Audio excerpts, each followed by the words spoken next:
Hello everyone and welcome. I'm Jamerican Youth, and in this video we talk to Kristi. Kristi is an American citizen that went to work in Brazil, work remotely in Brazil during the pandemic. She has been in Brazil for quite a few months, and in this video we talk about what brought her to the decision to go to Brazil and work remotely, her experience overall in Brazil, and what are some of the takeaways she had while being in Brazil. I know a lot of people would like to work remotely and live in another country, especially during the pandemic time. You have the time now, you can do it, so you're thinking about it. Well, in this interview, Kristi gives an insight into what that is like. It was very nice to sit and speak with her, as she was very, forthcoming with some of the things that she faced. And so I hope that you will learn something from it. Before we go on to the interview, I just want to remind you to like, to share, and to subscribe this video, or to subscribe to the channel, as your support is what helps to make this channel grow. So without further ado, here is my talk with Kristi Perry. I hope you enjoy.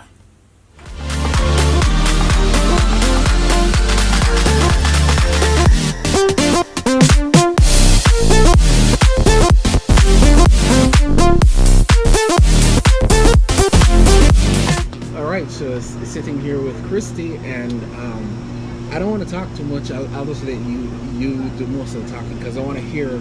We're talking about her experiences in Brazil. We're in beautiful Sao Paulo, nice and sunny. I think it's almost 11 o'clock Wednesday evening. What's the temperature morning out here? It's pretty nice. It's like 77 or something. Yeah. 27 Celsius. I don't know what that is, but that's my favorite degree. That's my favorite temperature. Yeah. 27. I mean, like, anything that's not cold and snowy. Yeah. Yes. So could you tell us a little bit about yourself, and then just tell us a little bit about yourself, your name, your background. Okay. My name is Kristi Perry. I live in Charlotte, North Carolina. I've lived there for the last 20 years. I'm originally from St. Louis. I work in the banking industry. I work for Bank of America. I work in the banking industry, and used to be a teacher. So I've been in the banking industry for about 7 or 8 years. I was a teacher for about 10 years or so. And the pandemic hit, and in the middle of a plan to come to Brazil, and obviously canceled those plans. And then when the borders opened up, I just felt like it was still a very viable option. And so I packed up, my 16-year-old and I packed up our apartment, sold it or put it in storage or gave it away, and we came to Brazil at the end of October. Awesome. So you had planned to come here before, but because the pandemic hit, you said no. Okay. Yeah, like October was always the target, which is interesting that we still made it here in October. But yeah, October was always the target for me. Okay. Yeah. But I didn't think it was going to happen, but it did. So how long? So you've been here since October. So that's about what, 3 months? Yeah, it'll be 3 months on the 31st. Oh, okay. Yeah. And how much longer do you plan to be here? Unfortunately, I've decided with my mind, but not with my heart. Oh, okay. So yeah, we've made plans, and our tickets are for the 1st of February. Oh, okay. But my heart does not want to let me go back, and I'm still open to not going back. Okay. And I don't know, I'm really glad to be here. If you could stay, how much longer would you stay? Or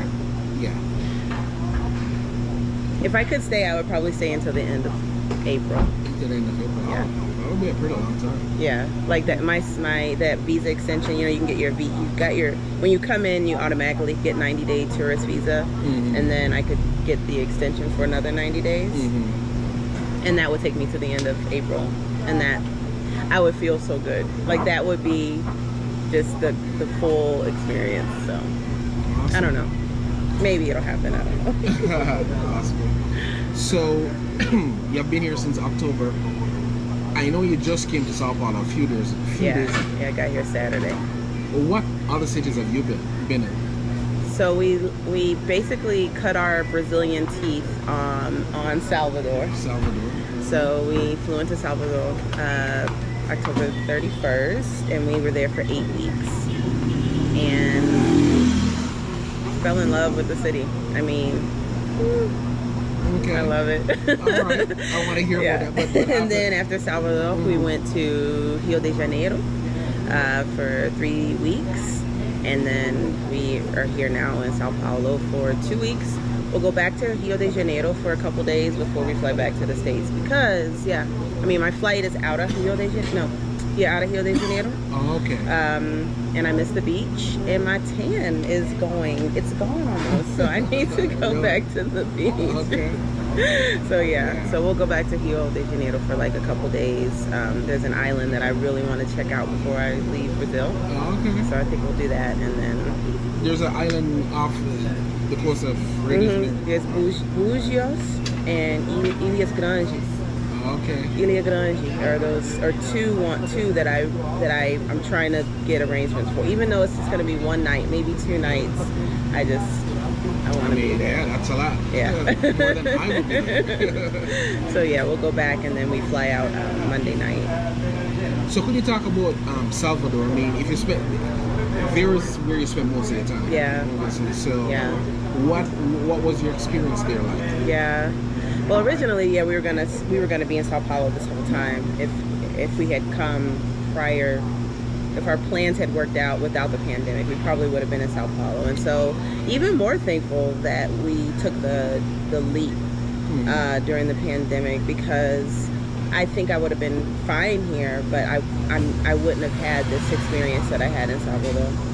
So what's so attractive about Salvador is just not feeling like a stranger when you're there. You know, it's 90% black, and we walked around feeling like we belong there, being treated like we belong there, until we opened our mouths and our little Portuguese words fell out, and they were like, they're not. But the culture there is thick and it's deep, and it's something that I just experienced on a different level. I mean, I connected with it as a black person. The connection to like the Yoruba religion, the candomblé, the orishas, the beliefs and how we work with nature. I mean that's a very loose description of it. It's just everywhere. It's just felt everywhere. There's an area called the Chique de Tororo, I think, and it's got these big Orisha statues in the middle of the ocean, in the middle of the lake, and it's so beautiful. I mean, it's just embraced. African culture being embraced, on display, and accessible. Like, it's just something that, you know, most of us in the States don't have, unless you are, I don't know, maybe in certain areas, like, you know, like Geechee culture or Creole culture. If you're Haitian, you know, like there are people who have access to different, you know, have that connection, but so many Black Americans just don't. So it was nice seeing it. It was nice being around it. Tarot readers, like I said, candomblé ceremonies, which are sacred, but they do let you come and watch. I didn't get a chance to go. Did a lot of tours, a lot of history, with Salvador being the first capital of Brazil. Also the place where enslaved Africans were brought first. There's so many historic areas, tours that you can do, the food, the moqueca. Did you try moqueca yet? I haven't. I know you told me about it, but I haven't. But the only problem is because that has pork in it. No, it doesn't. It doesn't have to. Okay, it doesn't. Like, I don't eat pork. I only eat fish or not. Oh. Yeah, so I had a fish. I mean, I've seen it several times at several restaurants, and I'm like, I'm just gonna leave it out.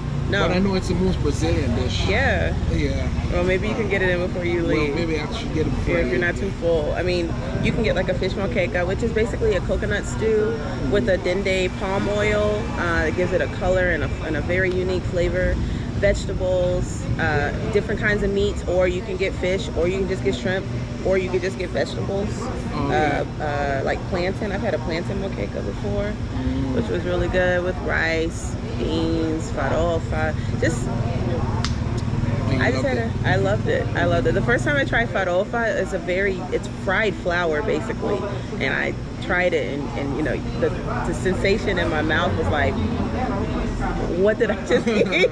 I thought it was like Parmesan cheese or something. Yeah, I see it too. I'm like, what are you supposed to do? What are you supposed to do with it? I still don't get it, but I do like it. I mean, when I first got here and I was trying to get accustomed to eating and stay vegetarian, I ate a lot of farofa and like vinaigrette with the tomato salad, and then I ended up adding fish back into my diet because I was hungry. Like I was hungry all the time, trying to eat like beans and just farofa and maybe some rice. So, but yeah, the moqueca. I don't know, Salvador is great. The beach is beautiful. The beaches are beautiful. I hear more beautiful than Rio. The beaches. If you ask my daughter, she will tell you that the beaches in Salvador are more beautiful than the ones in Rio. Yeah, that's what she would tell you. Yeah, I don't know. Maybe because we were just there longer. And our apartment was really great, and we had a great view. It was a really great area. I don't know, but we met a lot of great people. We were welcomed, felt invited, and I don't know, it was just really nice.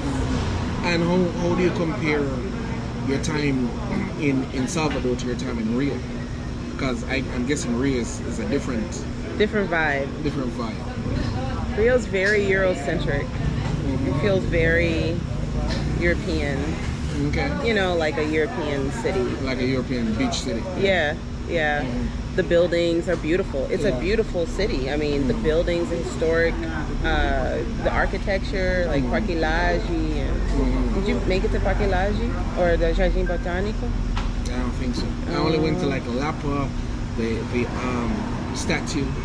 Oh, the Kristi tour. I checked out of a fella. I had to. Yeah. But I understand the European feel too, though, because like I actually felt the same way in my apartment that I was. It's like actually, I stayed in Germany for like a week, and it kind of felt similar. Staying in the apartment felt similar to staying in the apartment in Germany. So it's like I can see that aspect. Just outside of the beach. Yeah. I didn't go to the beach. Yeah. Salvador's very, very much a beach. It feels like a beach town, a beach city. Rio, I guess, has a little bit more balance, or you know, it's not as laid back, I guess. But yeah, I mean, we saw a lot of beautiful things. I took some amazing pictures. I mean, I took some beautiful pictures of different things, murals and stuff on Jardim Botânico, Avenida Jardim Botânico. I took some pictures of some murals and lots of architecture and stuff like that. A lot of white people. in Rio. In Rio, yeah. That's true. Yeah, so, I mean, there are even more here. And there's even more here. Oh my gosh. Because I thought Rio was more mixed. Yeah, I did too. Than here. Yeah. Here is just... Yeah, it's very white here. Yeah. And I'm really surprised, but not surprised at the same time. I think I was warned. I kind of knew. Yeah, I was warned. But I guess since Rio's got a little bit of beach, I guess maybe... I mean, Rio has a history of the slave trade as well. Yeah. With the slave trade as well. I don't know about Sao Paulo, but so yeah. You should check out while you're in Sao Paulo. I went yesterday, the Museum of Africa. Yeah, the one I was telling you about. Yes. Did you have to get an online ticket, or you just walked up? I just went there, and it's just 15 hands. Good. Because I plan to be there early on Saturday, so I'm excited. It was great. It's pretty I heard good. It was amazing. And there's a lot to see. You know, so you need some time. Yeah, so plan to be there for a little time. Yeah, like 2 hours or so. Yeah. Like 2 hours. Yeah, or 3. Really? Yeah. If you really want to like try and take in everything, yeah, just okay. because there's a lot to see. Okay. You know, I love museums. We love museums, my daughter and I. So. And the good thing about that too, I think the museum is in Ibirapuera Park. Yes. So you can just kill two birds with one stone. Yeah, then there's another museum there. The other modern art, I think the Museum of Modern Art in Sao Paulo is there. So yeah, there's that one there too. Yeah. And in the Afro-Brazilian one there, they actually have stuff about the indigenous Brazilians too. And it seems like I saw. Well, I don't want to spoil it for you. Okay. Yeah. So I'll have my experience and then I'll hit you up so we can talk about it. Right. We can share notes, compare notes. Yeah. Yeah. I'm excited about that. I'm excited. I've heard a lot about it. I've had a lot of people suggest that to me. Like if you go to Rio, you gotta go. So I definitely am not gonna miss that before I leave. So thanks for reinforcing that. I'll get there for sure. Yeah, so you know, I noticed you speak the language. How did you learn the language? I'm still learning. I'm still learning every day. Yeah, I'm still learning. So because, like I said, I was planning on coming here, I had been taking classes in the States, in North Carolina, in Charlotte, for like a year, and they have been very helpful. Like, you know, it was like theory versus practice, you know. So I mean, I had two Brazilian instructors, and they were great, but it didn't really kick in until I got here. And so really, my whole reason for coming here was to get really good in Portuguese. I speak Spanish fluently, and I know that my Spanish is at its level because of the year that I spent in Spain. And I knew that I wouldn't get as fluent as I wanted to be in Portuguese just having teachers in the States. And so being here, being forced to talk to this guy about, you know, the presidential inauguration or you know, my breakfast or whatever, has been really helpful. And then learning, I really got better with Portuguese in Salvador, and the accent is different. And when I got to Rio, immediately I noticed that my accent was different, but I didn't know before. So like little things, like in Salvador they may say boa noite, right? But in Rio they add the E, boa noite. So people were kind of correcting me, but not, you know, I know it was an accent thing, but you know, I would say okay to the Uber driver, boa noite. He's like, boa noite. So I think I have a Bahian accent, but I'm trying to pick up some other things. Like I picked up some things from Rio, and I don't know about Sao Paulo. I haven't really figured out what their accent is. Yeah, it might be like more of a standard. Yeah, I don't know. Yeah, Sao Paulo is very city, you know. It's massive city. Yeah. Then we went to Avenida Paulista. Oh. Did you make it to Avenida Paulista? Yeah. Should that go was there on pretty a cool. Sunday too. Oh. That's pretty. Yeah, we went on a Sunday. Oh, it was on a Sunday. Oh. Yeah, because we got here Saturday, so we went on Sunday cool, and walked the strip and saw some young people out there. Yeah, it was so great. The feel. My daughter was just like, some random guy wanted to take pictures of her, and saw these young black guys with these haircuts like better than the 90s. He had this big box. And tall, and the top was fuchsia, you know, and then the photographer guy had like this kind of triangular or diamond shaped fro, and it was real cut close on the sides. It's funny. It was just so great. Just that energy was great out there. I noticed that there was a lot of goth people, young people too. Yeah, so the young people. I found that interesting. Yeah, but I was out there on Sunday too. It's very alive. It's just like. Have you been to Liberdade too? Not yet. It's kind of the same vibe. Okay. But there's a lot going on Sundays, because I went to Liberdade, Avenida Paulista, and Ibirapuera Park on Sunday. Oh wow! And it's all three places are just popping. Got it in. I got it in. That's a lot. Are they all close? Are they all kind of close? Relatively. You had the Uber to each area. Yeah. I mean, Liberdade is close to Avenida Paulista. Okay. So that's like really close. Okay. But then Ibirapuera Park is a little bit further out. Oh my gosh, you were busy. Yeah. That's how you do it. That's how I wanted to do it on Monday.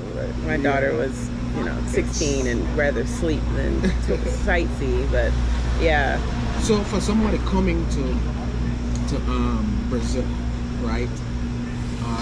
what would you recommend that they do in preparation to come here? I mean, I know anybody can just come here, but if you want the experience worth your while, what would you suggest or recommend? Like for a long-term stay or like a shorter term, like 3 weeks like you're doing, or 3 months? Or 3 weeks to 3 months. 3 weeks. Wow. I mean, I think anybody can. And benefit like from city surfing too? Yeah. Pack light. Yeah. Pack light. We came with 3 bags and with the plan to city surf, and we ended up leaving a couple of our bags in Rio at a friend's because I just didn't want to bring them here. I mean, it's money every single time we're checking bags. Now checking in bags is super cheap. They're like $20, $30 maybe. But yeah, pack light and just take your time with packing so that you have everything you need. Adapters for your charge, anything that needs a charge, you want to have the right types of adapters. Yeah, I actually brought one. Yes, definitely that. You want to have that at all times. One thing I wish I had, and I didn't get, I could have got, but I was just like, fine, I just need to be more prepared, which are like portable chargers, power banks or solar power banks. Definitely have something like that because you don't want to be caught out here without battery life. Like, it is a scary situation when you don't, especially if your phone does, like my phone is everything. It's my bank, it's my work, it's everything. So research Airbnbs, compare them to hotels. Don't be closed off to hostels necessarily if you're traveling alone to save money. We were working and schooling, so we needed our own space, and with my daughter being 16, I wanted her to definitely feel safe. So yeah, Airbnbs, connect with people in groups, online, WhatsApp, whatever you can. Connect and network. I met Randy through a Facebook group that I just did some research and was trying to I started to connect and research in like June before we left, and it's been invaluable.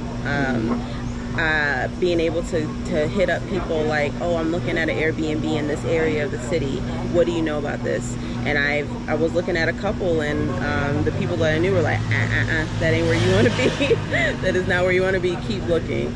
And so that was really helpful. And then when I got here, I was able to kind of place myself better. And so yeah, definitely use your connections, use your networking, and make friends. You know, it's a very unique experience that many people aren't able to have. And you want to be able to share those experiences and bounce off, bounce off each other like we're doing with the museum and stuff like that. It's I don't know, it just makes it a richer experience. Check the weather.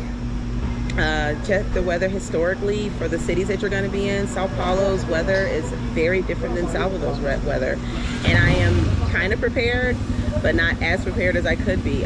Salvador is hot, it's humid, hotter than here? Oh yes. We walked around in either bathing suits or tank tops. I never wore as many tank tops as I have in my life than I was in Salvador, because you're just hot, flowy. It's kind of like Rio, but hotter. Really? Because in Rio, I felt like Rio was ridiculous. The heat. Well, Salvador is even hotter. I saw a guy go to the bank in his bathing shorts. Yeah. And people are like, well, that's normal. Yeah. I'm like, oh my God. Oh, normal. Forget the cover-ups. We don't need modesty. Just whatever. Everybody's used to it. And yeah, Salvador's really hot. And so it's been cooler here in Sao Paulo. And I brought Salvador clothes for kind of a cooler weather. So in the evening times going, I mean, I do have one long sleeve shirt, which is fine. I don't need a lot. Just need one and one jacket. But yeah, so check the weather historically for the city that you want to be in, so that you have what you need, or just buy it when you get there. So yeah. So what's your, so far, I mean, I know you're going to be here a few more weeks. Yeah. What's your overall feeling about Brazil so far? your overall? Is this somewhere you could see yourself living in? Anywhere outside of the United States, I think I could see myself living. Honestly, I think just the experience that we've been having as blacks in the United States, unfortunately, has made anywhere outside of the country better. So is here a place you consider living? Brazil? Yeah, absolutely. Okay. Absolutely. I love it. I love it. I'm able to live with my salary. I'm comfortable in the U.S., but I don't say I'm not balling in Brazil, but because my costs here are so much lower, I'm much more comfortable to spend money on experiences and things, like I said, like going to the island, or we went hang gliding in Paris, paragliding, and like these are things that would normally be like, let's save up and we'll do it on a special occasion, but it's just like, oh, that's how much it is, yeah, let's just go do it. And I really love that the cost of living here is lower. It's very, very affordable. So if I could keep my US dollars and live in Brazil, because like my Airbnb, I pay like $19 a day, which we are looking at that and thinking that's so cheap. I was telling a Brazilian, they were like, I know, are you crazy? I know. No, I can find you somewhere much better than that, the price that I paid for my Airbnb in Salvador, because I didn't know, I don't regret it, but I feel like a fool how much money I spent on that Airbnb, knowing I could have spent a fraction of that. But had a good view. It was a great location. But I mean, when you were booking it, for you probably it was like, it was so cheap. It was so cheap. I think it was like $700-800 a month. You know what I'm saying? Like, so for you, where can you live in the United States for $700 or $800 for a 2-bedroom, 2-bath apartment with a beautiful view? Nowhere.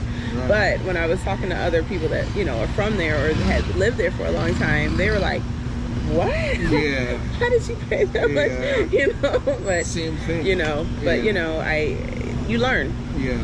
Learn. I made plenty of rookie mistakes while I was here. Booked a lot of things way ahead of time that I thought I was being proactive when I really could have gone with the flow a little bit more. But the cost of living, being able to, food and things are just so accessible. It's so easy to eat, and it's so easy to entertain without money here, and I love that. Yeah, I get that. Like, Brazil is not so much of a let's look at the people that have money like type of thing. Like, you don't have to really show like that, because like people here are just kind of like, let's just have a good time. Yeah, like, we don't care what you look like. Let's sit at this one table outside of this bar that only sells 2 beers, right? And sit there for hours and just drinking and chatting. Just drink and chat, And everybody's laughing and having fun. And it's so great. I love it. I just want to sit at somebody's table one day and be like,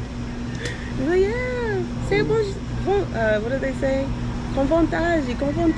You're welcome. Seja bem-vindo.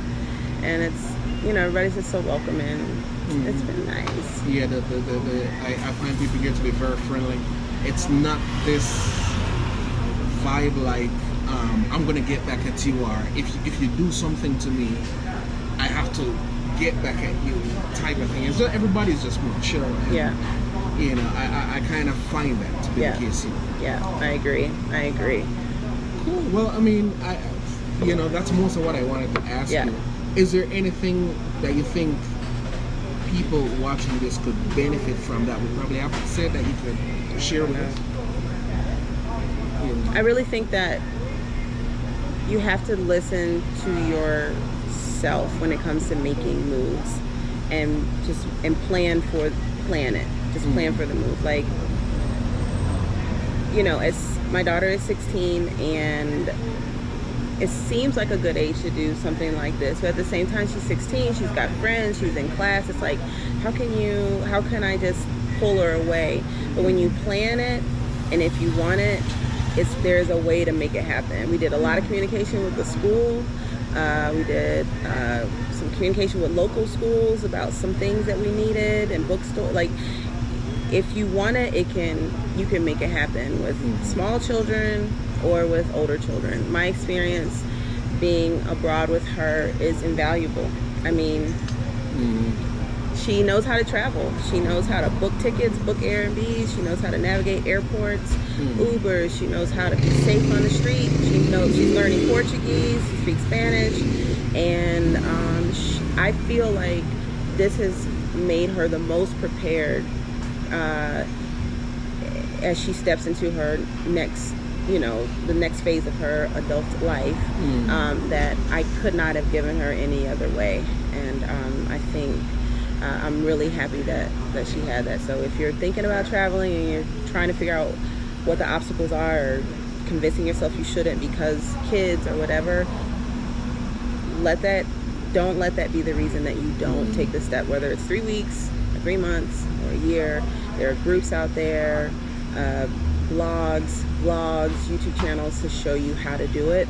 Look into it and try to make it a reality for you and your family, because it's invaluable. It is education. World schooling is real schooling. So, that's the best type of schooling. Yeah. Really. So. All right. Well, thank you so much. I mean, really appreciate you sharing your experience with Thank us. you for talking to me. This has been great. It's a great day. Yeah, I think it's a good way of like encouraging people out there, because I know there's a lot of people out there like wondering if they can do it. Yeah. Well, it clearly can be done. Yeah. So You definitely want to save. Saving was. Oh yeah. The pandemic allowed me to save because I wasn't doing nothing. I wasn't going anywhere. And so when I looked, when I started looking at my accounts, I'm like, oh, this is very possible. And then to come here and I'm not paying rent there, and I'm paying less rent here, like it's so all. you're probably even saving money. I'm saving, yeah. Yeah. Every time I think I've been balling out a little too much, and I look and I'm like, oh, I'm fine. So yeah, save, but it can definitely happen if you're willing to make some changes and maybe be a little uncomfortable for a second. Yeah, you have to come out of the comfort zone. Yeah, you do. Sure. All right, thank you so much. You're really welcome. Appreciate it. So there you have it, everyone. A wide-ranging interview. She told us some of the places she went to, some of the things she saw, and her overall outlook on her time in Brazil, what her time in Brazil has been like. I hope you learned something from it. I hope this is inspiring you to travel a little bit more. Yes, get those passports, save that money, and go there and travel. And always remember, there is more to the world than where you live. Remember to like, share, and subscribe. And again, remember, there is more to the world than where you live. Have a good day, everyone.